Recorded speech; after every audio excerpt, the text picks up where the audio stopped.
제 아이가 밤새 쓴 것이오. 제발 현감 나으리께 전해주시오.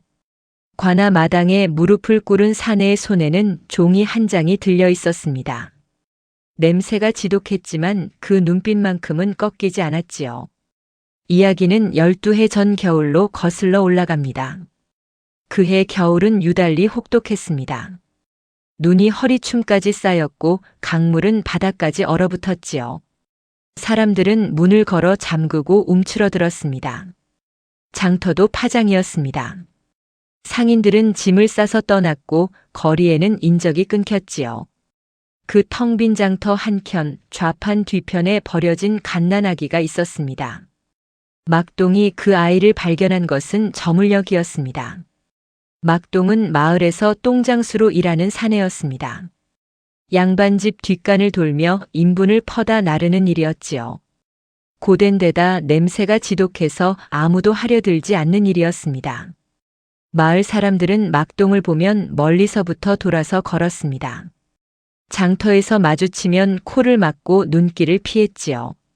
막동은 그런 취급에 오래전부터 익숙해져 있었습니다.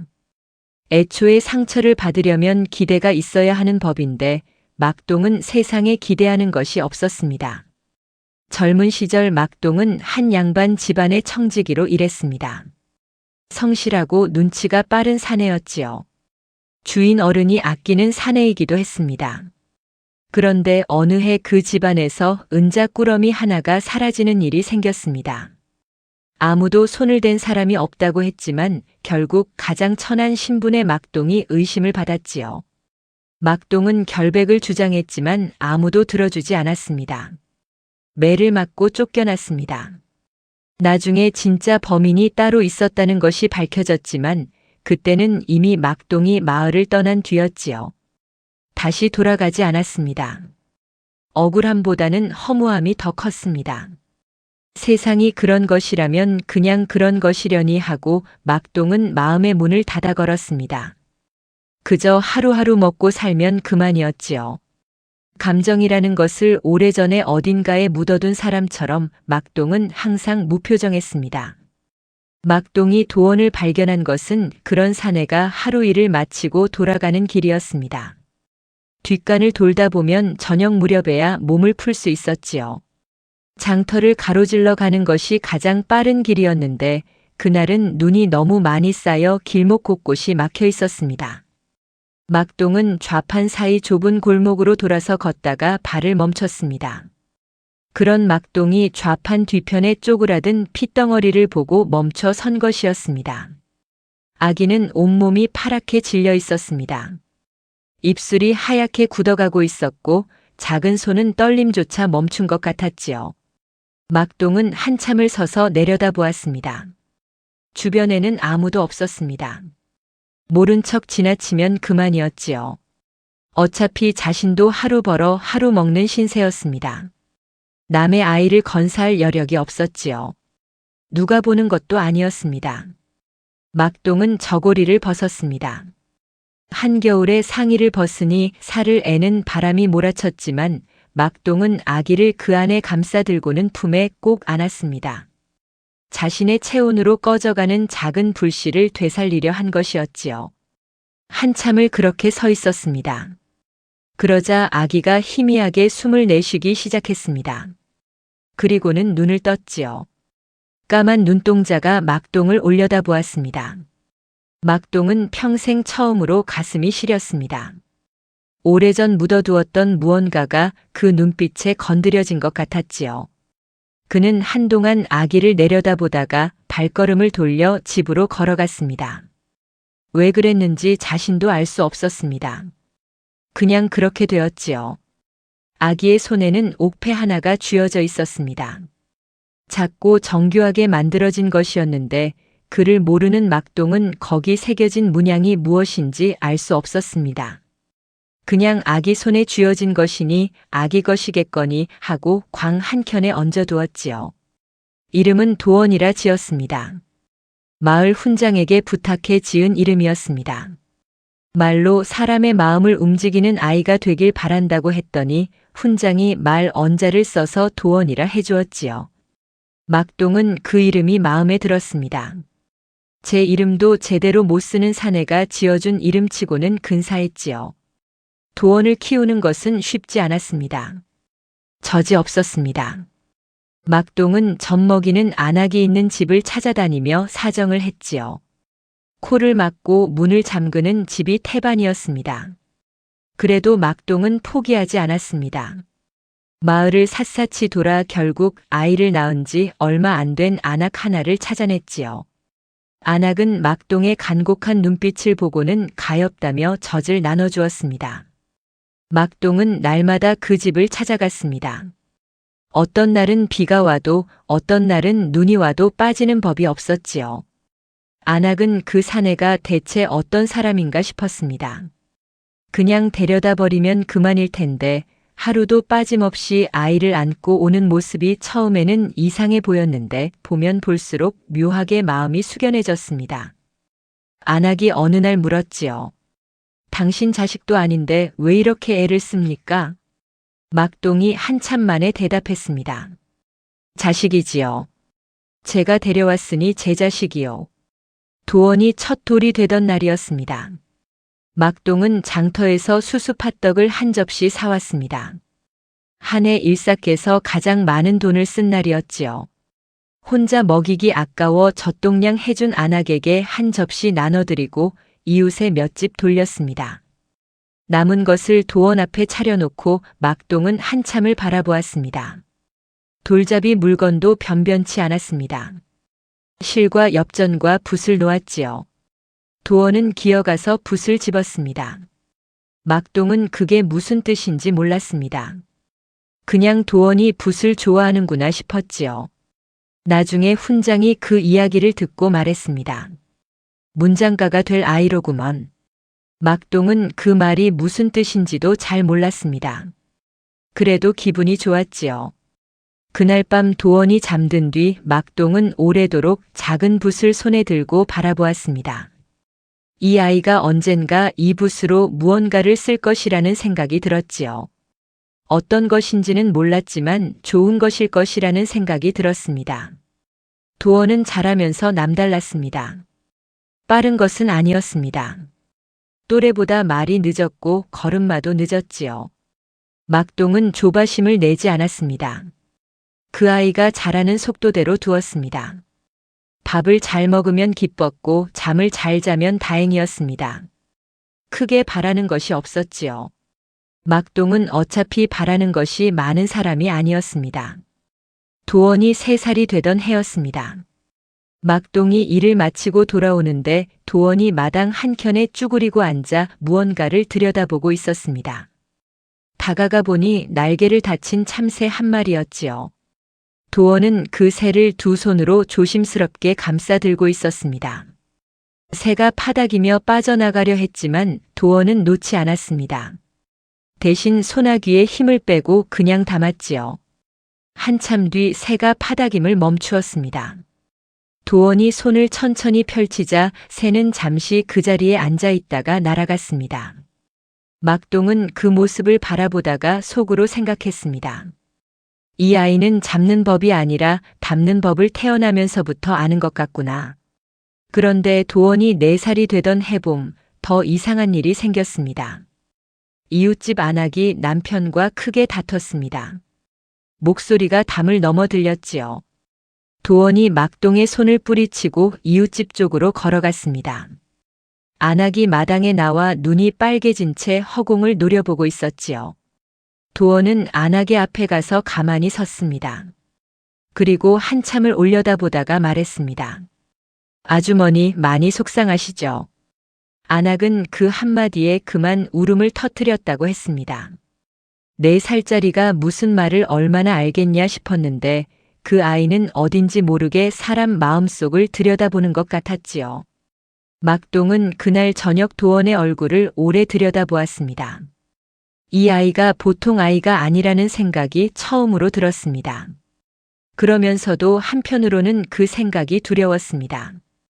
보통 아이가 아니라는 것이 이 아이에게 과연 좋은 일인지 알 수 없었으니까요. 세상은 보통 아이에게도 넉넉하지 않은 곳이었습니다. 하물며 똥장수 자식으로 자라는 보통이 아닌 아이에게는 어떤 세상이 기다리고 있을지 막동은 그것이 걱정스러웠지요. 그래도 막동은 도원을 볼 때마다 기뻤습니다. 이 기쁨이 어디서 오는 것인지 막동은 알 수 없었습니다. 사람에게 기대하지 않는 사람이었는데 이 아이 앞에서만큼은 기대가 생겼지요. 더 잘 살아야겠다는 마음도 생겼습니다. 오래전에 닫아 걸었던 마음의 문이 이 아이 손에 의해 조금씩 열리고 있었습니다. 막동은 그것이 신기했습니다.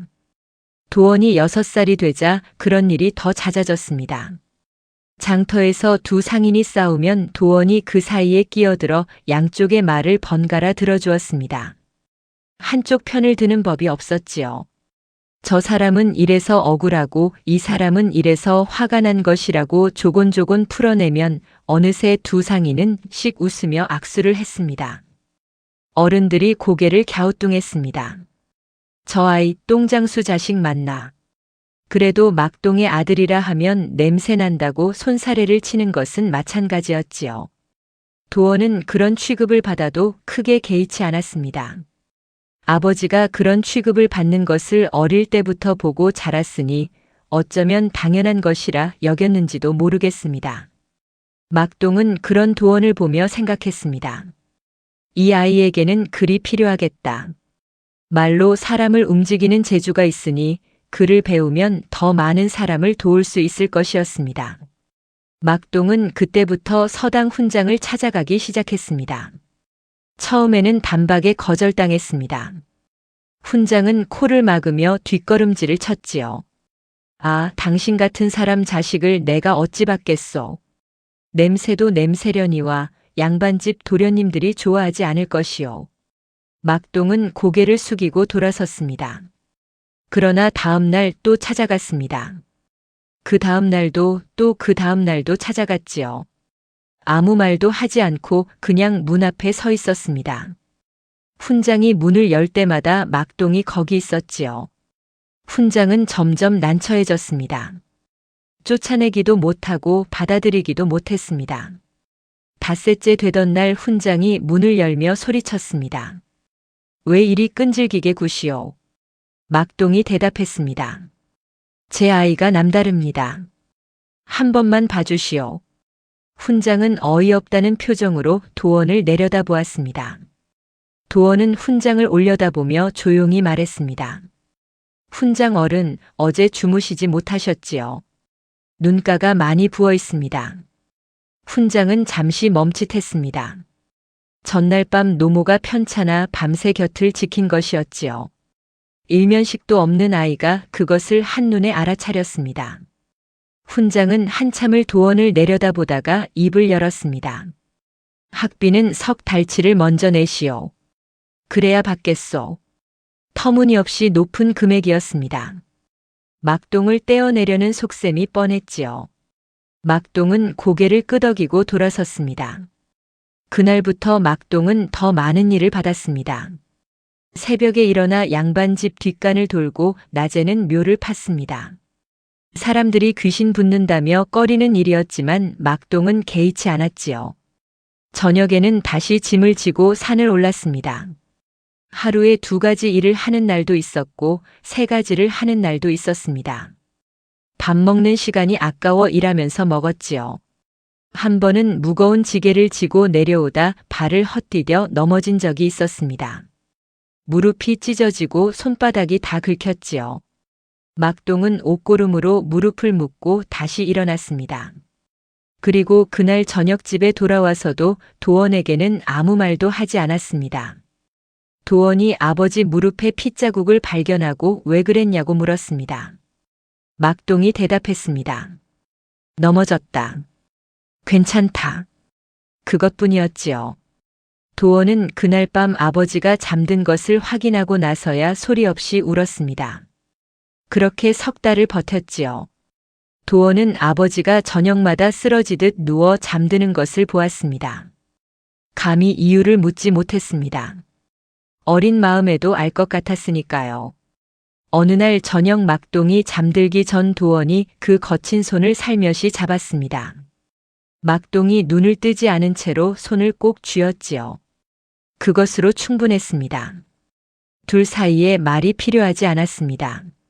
석 달째 되던 날 막동은 훈장 앞에 학비를 내려놓았습니다. 훈장은 돈을 세어보고는 아무 말도 하지 못했습니다. 이튿날부터 도원은 서당에 다니기 시작했습니다. 서당에서도 도원은 남달랐습니다. 글을 외우는 속도가 빠른 것이 아니었습니다. 느릿느릿 읽었지만 읽고 나면 그 뜻을 혼자 곱씹었습니다. 훈장이 논어를 가르치면 도원은 그것이 오늘 마을에서 일어난 일과 어떻게 맞닿아 있는지를 물었지요. 훈장은 처음에는 귀찮아했습니다. 그러나 도원의 질문이 거듭될수록 훈장은 스스로도 놀라기 시작했습니다.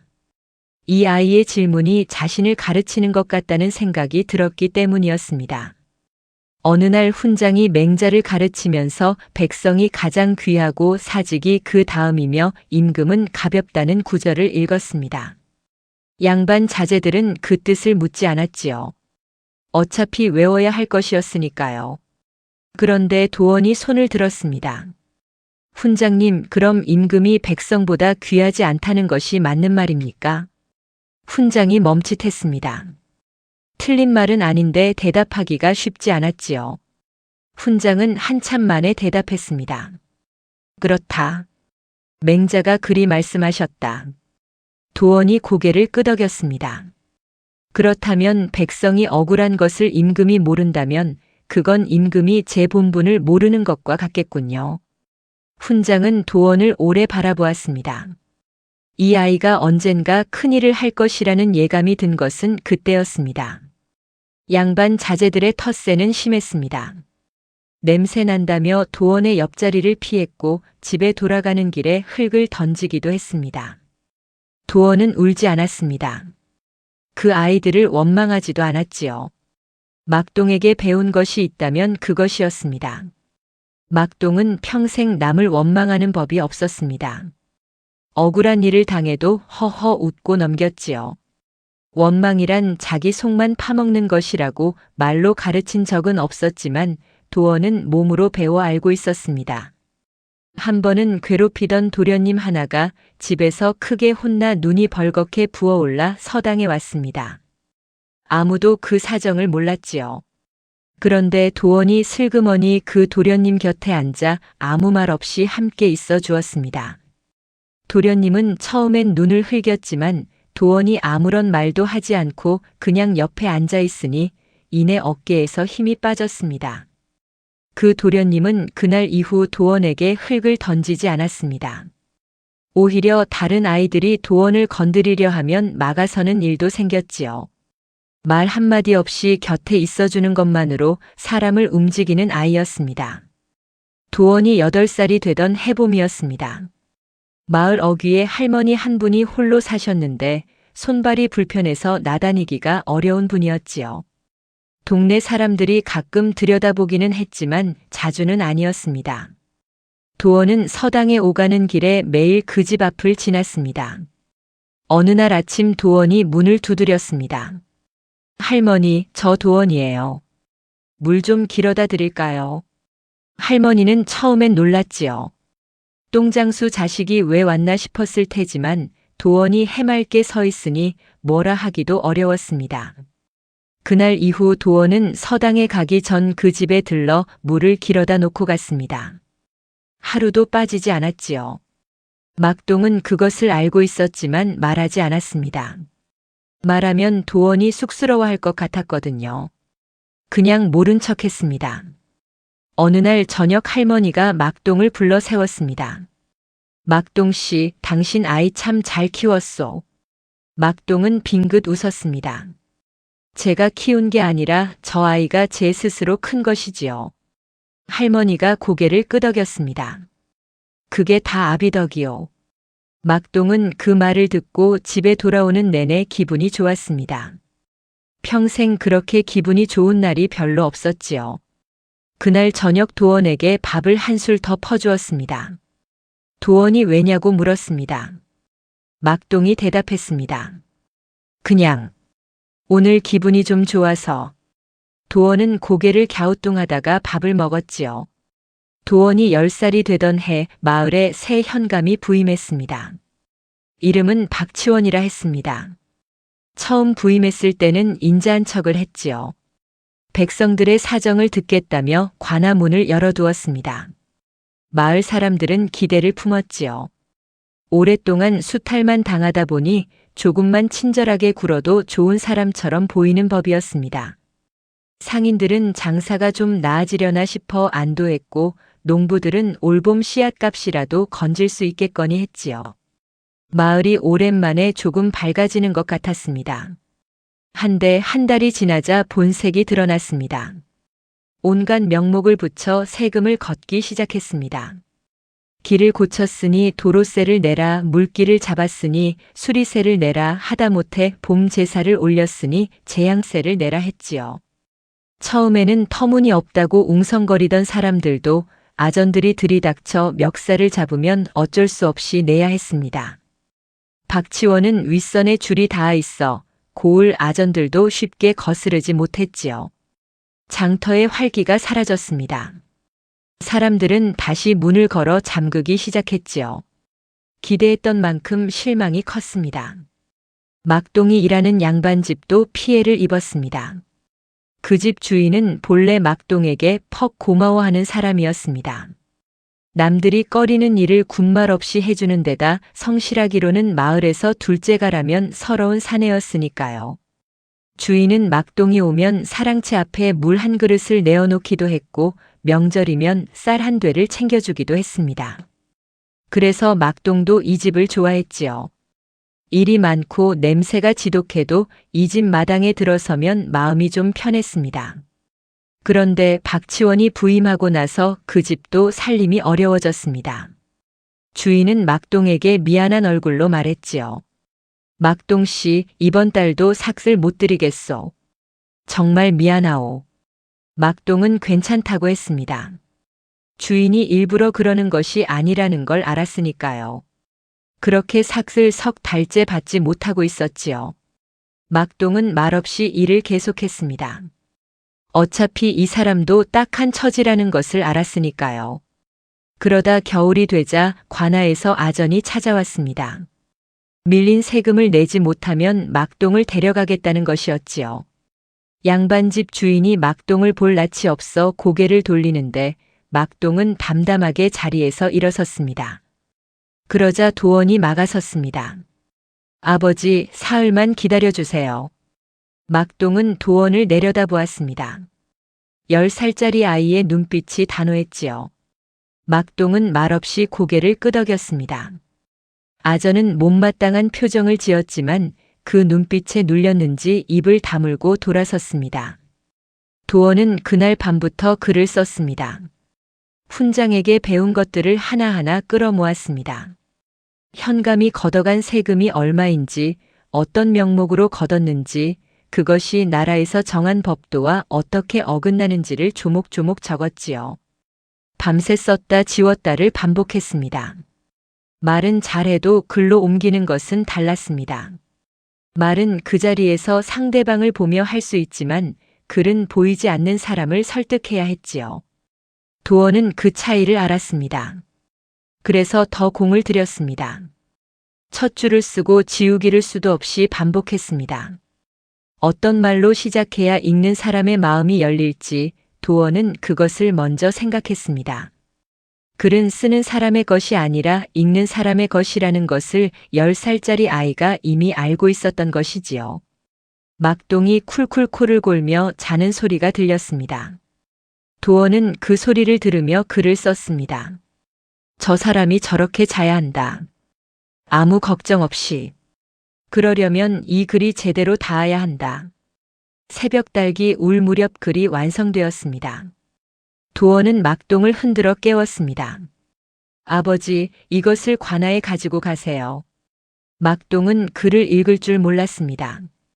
그래도 종이를 받아들고는 한참 들여다보았습니다. 글자 하나하나는 몰라도 이 아이가 밤새 무엇을 했는지는 알았지요. 막동의 눈이 뜨거워졌습니다. 그는 아무 말도 하지 않고 종이를 고이 접어 품에 넣었습니다. 이튿날 아침 막동은 관아 마당에 무릎을 꿇었습니다. 이야기에 처음으로 돌아온 것이었지요. 아전이 종이를 낚아채 들고 들어갔습니다. 잠시 뒤 안에서 웅성거리는 소리가 났습니다. 막동은 무릎을 꿇은 채 꼼짝하지 않았습니다. 얼마나 지났을까요? 안에서 나온 것은 아전이 아니었습니다. 박치원 현감이 직접 나온 것이었지요. 현감은 마당에 선 채로 막동을 내려다보았습니다. 이것을 내가 썼느냐? 막동이 대답했습니다. 제 아들이 썼습니다. 현감의 눈썹이 실룩거렸습니다. 아이를 데려와라. 도원이 관아 마당에 들어섰습니다. 10살짜리 아이가 관복을 입은 현감 앞에 섰는데도 주눅이 들지 않았습니다. 박치원은 도원을 훑어보았습니다. 그러다 도원의 목에 걸린 무언가에 눈길이 멈췄습니다. 도원이 늘 목에 걸고 다니는 옥패였지요. 막동이 처음 도원을 데려오던 날 그 손에 쥐어져 있던 것이었습니다. 박치원의 안색이 달라졌습니다. 천천히 그러나 분명하게 그의 얼굴에서 핏기가 가셨지요. 저 문양이 무엇인지 아는 자는 많지 않았습니다. 하지만 박치원은 알았습니다. 10년 전 그가 한양에서 벼슬살이를 하던 시절 영모 사건에 연루된 한 집안이 화를 입었습니다. 그 집의 어린 아들이 끝내 행방불명되었는데 아이의 손에 그 집안 대대로 전해오는 옥패가 쥐어져 있었다는 이야기가 돌았지요. 옥패에는 그 집안의 문양이 새겨져 있었습니다. 박치원이 지금 도원의 목에서 보고 있는 바로 그 문양이었습니다. 박치원은 즉각 판단했습니다. 이 아이를 그냥 두어서는 안 된다. 탄원서 따위는 핑계였습니다. 박치원은 막동을 옥에 가두었습니다. 불순한 자가 관아를 혼란케 했다는 죄목이었지요. 아전 둘이 막동의 팔을 붙잡았습니다. 막동은 저항하지 않았습니다. 그냥 순순히 일어섰지요. 도원이 뛰어와 아버지의 소매를 잡았습니다. 아전이 도원을 밀쳐냈습니다. 도원은 넘어지면서도 막동을 바라보았습니다. 막동은 끌려가면서도 도원을 돌아보았습니다. 울지 마라. 표정으로 그렇게 말했지요. 도원은 울지 않았습니다. 이를 악물었습니다. 관아 문이 닫혔습니다. 쿵 하는 소리가 났지요. 도원은 그 문 앞에 한참을 서 있었습니다. 관아 문 밖으로 쫓겨난 도원은 한참을 서 있었습니다. 무엇을 어떻게 해야 할지 막막했습니다. 아는 것이라고는 글과 말뿐인 10살짜리 아이였습니다. 힘도 없고 배경도 없었지요. 지나가던 사람들이 힐끗 도원을 보다가 지나쳤습니다. 똥장수 자식이 관아 앞에 서 있다는 것이 신기해 보이는 것 같기도 했고 그냥 무관심한 것 같기도 했습니다. 아무도 말을 걸지 않았지요. 도원은 그 자리에 서서 생각했습니다. 내가 가진 것이 무엇인가? 힘도 없고 돈도 없고 아는 사람도 없다. 그러나 글이 있고 말이 있다. 그리고 아버지가 옳다는 것을 아는 마음이 있다. 그것으로 무엇을 할 수 있을까? 그런데 그 막막함 속에서 도원이 떠올린 것은 아버지의 손이었습니다. 굳은 살이 겹겹이 박혀 거칠기 짝이 없는 그 손이 밤에 도원의 등을 두드려 줄 때는 더없이 부드러웠습니다. 그 손을 위해 할 수 있는 일을 해야 했습니다. 도원은 마을을 돌아다니기 시작했습니다. 장터 상인들을 찾아갔습니다. 예전에 싸움을 말려줬던 상인들이었지요. 도원은 사정을 설명했습니다. 탄원서에 이름을 연명해달라고 부탁했습니다. 상인들은 머뭇거렸습니다. 현감에게 밉보이면 장사가 어렵게 된다는 것을 알고 있었지요. 한 상인이 말했습니다. 아이야, 마음은 알겠는데 우리가 이름을 올렸다가 나중에 화가 우리한테 돌아오면 어쩌겠느냐. 도원은 그 말을 다 들었습니다. 그리고 대답했습니다. 이름을 올리지 않으셔도 됩니다. 다만 지금 이대로 두면 내년에도 그 다음 해에도 세금은 더 늘어날 것입니다. 누군가는 처음이 되어야 합니다. 저는 그 처음을 여러분께 부탁드리는 것입니다. 도원은 강요하지 않았습니다. 그냥 이렇게 말했습니다. 저 혼자서는 힘이 닿지 않습니다. 저는 다음 집을 가보겠습니다.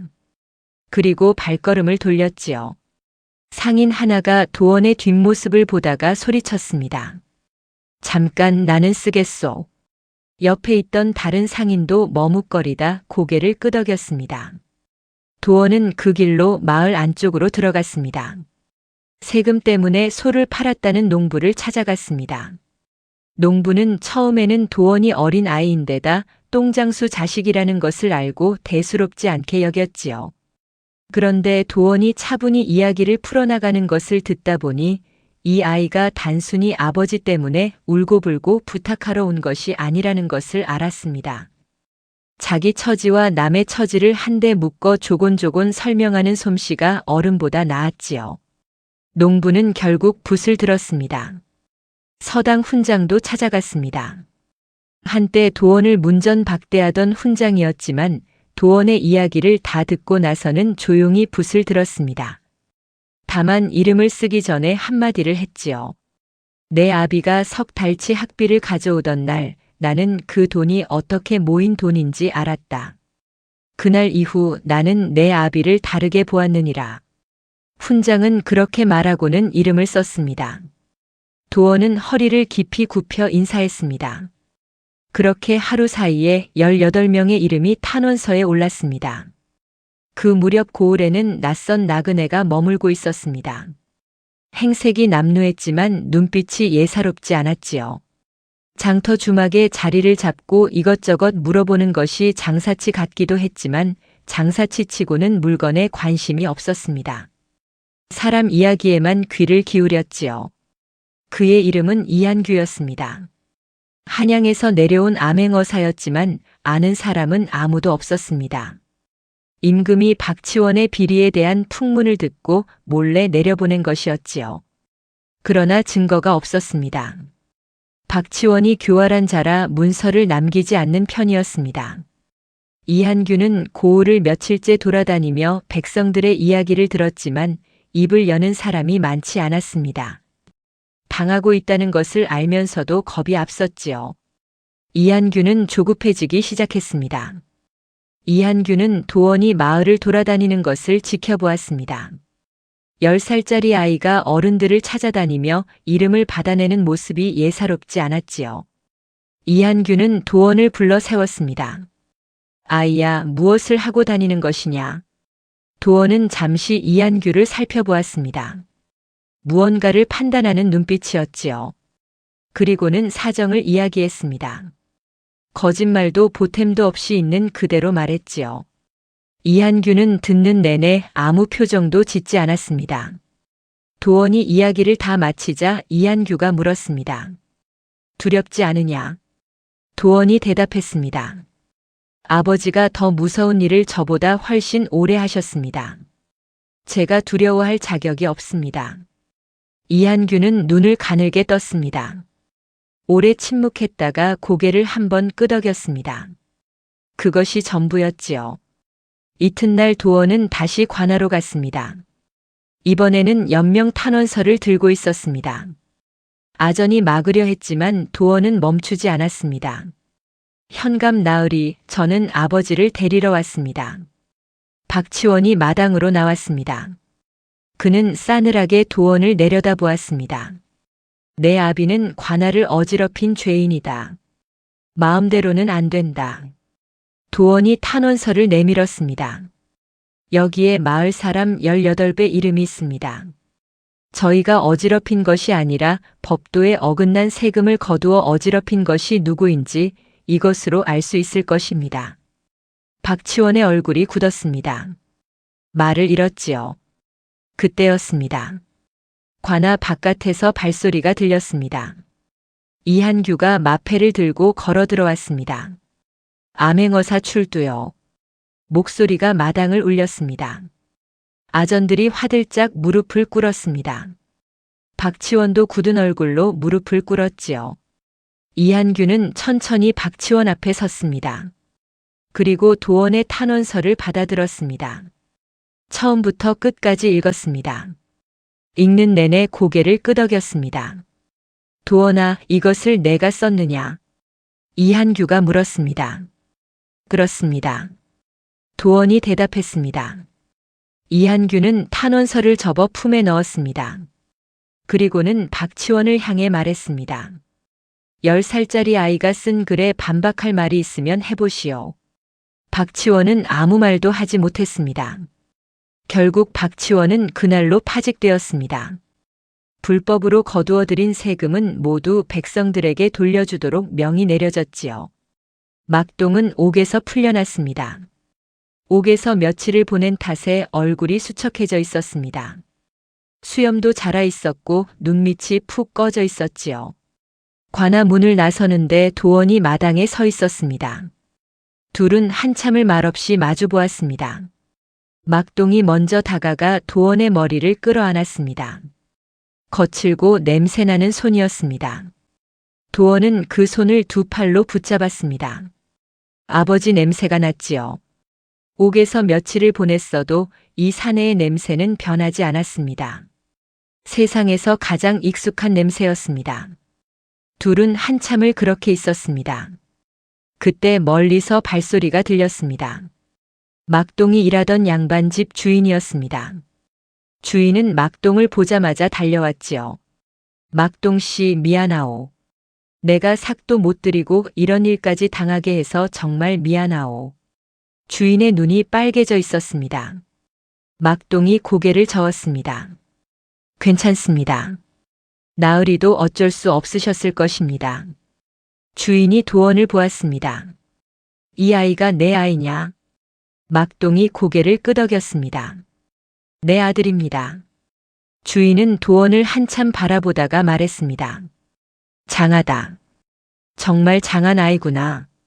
그리고 도원의 목에 걸린 옥패를 가리켰습니다. 아이야, 이것이 어디서 난 것이냐? 도원은 막동을 올려다보았습니다. 막동이 대답했습니다. 이 아이를 처음 데려오던 날 손에 쥐어져 있었소. 이한규는 옥패를 자세히 살펴보았습니다. 그의 손이 잠시 멈칫했지요. 이한규는 그날 밤 막동을 따로 불렀습니다. 이 패의 문양이 무엇인지 아시오? 모릅니다. 막동이 솔직하게 답했습니다. 이한규는 잠시 침묵했습니다. 이것은 10년 전 영모 사건에서 억울하게 화를 입은 한 집안의 문양이요. 그 집 어린 아들이 행방불명되었는데 아이의 손에 이 패가 쥐어져 있었다 했소. 막동의 얼굴이 굳었습니다. 그럼 우리 도원이가? 이한규가 고개를 끄덕였습니다. 그럴 가능성이 높소. 한양으로 데려가 확인해 봐야 할 것이오. 막동은 한참을 말이 없었습니다. 12해가 지나는 동안 이 아이가 자신의 자식이라는 것을 한 번도 의심한 적이 없었습니다. 낳은 것은 아니었지만 길렀지요. 새벽에 일어나 젖동량을 다니던 그 겨울이 생각났습니다. 석 달치 학비를 모으겠다며 몸이 부서지도록 일하던 날들도 생각났지요. 넘어져서 무릎이 찢어진 날도 생각났습니다. 도원이 서당에서 돌아와 오늘 배운 것을 이야기해 줄 때 그 눈빛이 생각났습니다. 그를 모르는 막동은 그 이야기를 다 이해하지 못했지만 도원이 신이 나서 떠드는 것을 보는 것만으로도 배가 불렀지요. 그러면서도 단 한 번도 후회한 적이 없었습니다. 그것이 이상하다면 이상한 일이었지만 막동에게는 그냥 그런 것이었습니다. 이제 떠나보내야 할지도 모른다고 생각하니 가슴 한켠이 허물어지는 것 같았습니다. 막동은 밤새 잠을 이루지 못했습니다. 뒤척이다가 일어나 앉아 도원이 자는 것을 바라보았습니다. 새근새근 자는 아이의 얼굴이 달빛에 드러나 있었지요. 막동은 오래 그 얼굴을 들여다보았습니다. 처음 발견했을 때 파랗게 질려있던 그 얼굴이 이제는 볼이 통통하고 눈썹이 진한 단단한 얼굴이 되어 있었습니다. 막동은 손을 뻗다가 멈추었습니다. 깨울까 봐서였지요. 이튿날 아침 막동이 도원을 불렀습니다. 도원아, 할 말이 있다. 막동은 어젯밤 이한규에게 들은 이야기를 도원에게 들려주었습니다. 담담하게 말했지만 목소리가 가끔씩 잠겼지요.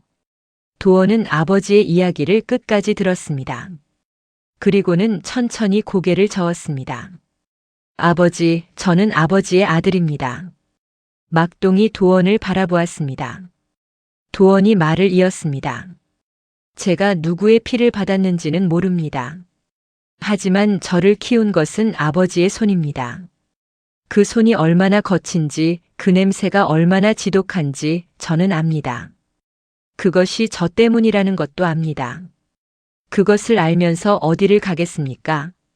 막동의 눈에서 눈물이 흘렀습니다.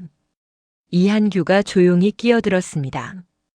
도원아, 내 진짜 가문이 어디인지는 가봐야 알 수 있다. 하지만 그것과 아버지가 누구인지는 별개의 일이다. 그것은 내가 결정하는 것이지 피가 결정하는 것이 아니니라. 도원은 이한규를 보다가 막동을 보았습니다. 그리고 막동의 손을 꼭 잡았습니다. 아버지, 같이 가요. 막동은 한참 만에 고개를 끄덕였습니다. 그의 눈가에 물기가 맺혔지만 닿지 않았습니다. 그날 밤 막동은 또 잠을 이루지 못했습니다. 이번에는 슬픔 때문이 아니었습니다. 무언가 정리해야 할 것들이 머릿속을 오갔지요. 한양에 가면 어떤 일이 벌어질지 알 수 없었습니다. 도원의 출신이 밝혀지면 이 아이의 삶이 어떻게 달라질지도 알 수 없었지요.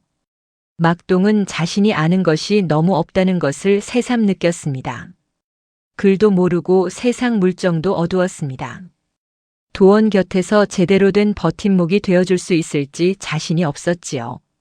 그러나 한 가지만은 알았습니다. 이 아이가 어디로 가든 혼자 보내지는 않겠다는 것이었습니다. 그게 막동이 줄 수 있는 전부였지요.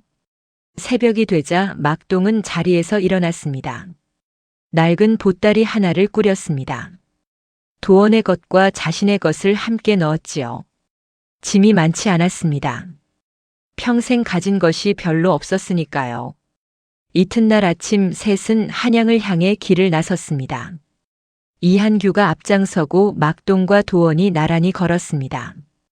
도원은 막동의 손을 잡고 걸었지요. 막동의 손은 여전히 거칠고 냄새가 배어 있었습니다. 도원은 그 손을 놓지 않았습니다. 막동은 걸으면서 고개를 들어 하늘을 보았습니다. 높고 맑은 가을 하늘이었지요. 산등성이에 단풍이 들기 시작하고 있었습니다. 막동은 오래 그 하늘을 바라보다가 도원을 내려다보았습니다. 도원이 올려다보며 웃었습니다. 막동도 웃었습니다. 오랜만에 짓는 웃음이었지요. 고을 사람들이 길가에 나와 배웅했습니다. 장터 상인들이 손을 흔들었습니다. 탄원서에 가장 먼저 이름을 올렸던 그 상인이 소리쳤지요. 도원아, 잘 가거라. 어딜 가든 그 입 잃지 마라. 농부도 나와 있었습니다. 아무 말 없이 그냥 서서 고개를 끄덕였습니다. 그것으로 충분했지요. 훈장도 나와 있었습니다. 훈장은 도원을 보며 말했습니다. 잘 가거라. 어디서든 그 마음을 잃지 마라. 도원이 허리를 굽혀 인사했습니다. 돌아보니 막동도 고개를 숙여 인사하고 있었습니다. 똥장수 막동이 고개를 숙이는 것이 어색하지 않았습니다. 그것이 이 사내가 살아온 방식이었으니까요. 화려한 것 하나 없이, 소리 높이는 것 하나 없이 그냥 묵묵히 고개를 숙이며 살아온 사람이었습니다. 그렇게 둘은 길을 걸었습니다. 고개 하나를 넘으니 마을이 보이지 않았습니다. 막동은 한번 뒤를 돌아보았습니다. 도원도 돌아보았지요. 저 멀리 마을 지붕들이 작게 보였습니다. 둘은 아무 말도 하지 않고 다시 앞을 보았습니다. 이한규가 앞장서서 걷고 있었지요. 막동과 도원은 나란히 걸었습니다. 도원이 막동의 손을 꼭 쥐었습니다. 막동도 꼭 쥐었지요. 훗날 도원이 어떤 사람이 되었는지는 또 다른 이야기입니다. 한 가지 분명한 것은 그가 어디서 무엇이 되었든 그의 손에서는 평생 아버지의 냄새가 났다는 것이지요. 사람들은 그것이 이상하다 했지만 도원은 부끄럽지 않았습니다. 오히려 그 냄새가 날 때마다 마음이 단단해지는 것을 느꼈지요. 어떤 일이 힘들고 어떤 자리가 외롭고 어떤 결정이 두려울 때 도원은 손바닥을 들여다보았습니다. 아버지의 굳은 살과는 다른 자신의 손이었지만 그 손에서는 여전히 아버지 냄새가 났지요. 그러면 도원은 다시 일어설 수 있었습니다. 그 냄새가 자신을 살아있게 한 것이었으니까요. 추운 겨울밤 장터 한켠에서 꺼져가던 불씨를 다시 살린 것이 그 냄새였고, 석 달 동안 새벽부터 저녁까지 버티게 한 것이 그 냄새였고, 관아 마당에서 무릎이 떨려도 쓰러지지 않게 한 것이 그 냄새였습니다. 막동은 평생 뻐기지 않았습니다. 대단한 일을 했다고 생각하지 않았지요. 그냥 아이가 추워 보여서 저고리를 벗었을 뿐이었습니다. 그게 다였습니다. 어떤 사람들은 막동에게 물었지요. 남의 자식인데 어찌 그렇게 할 수 있었소? 막동은 늘 같은 대답을 했습니다. 추운 날에 떨고 있는 아이를 보면 누구나 그러지 않겠소? 사람들은 고개를 저으며 웃었습니다. 누구나 그러지는 않는다고 당신이 그런 것이라고 했지요. 막동은 그 말이 무슨 뜻인지 알면서도 모른 척했습니다. 그런 말을 들을 때마다 쑥스러웠으니까요. 막동에게 자신은 그냥 막동이었습니다. 똥장수였고 글도 몰랐고 세상 물정도 어두운 사람이었지요. 하지만 도원이 자신을 아버지라고 부를 때 막동은 그 어떤 이름으로 불릴 때보다 제자리에 있다는 느낌이 들었습니다.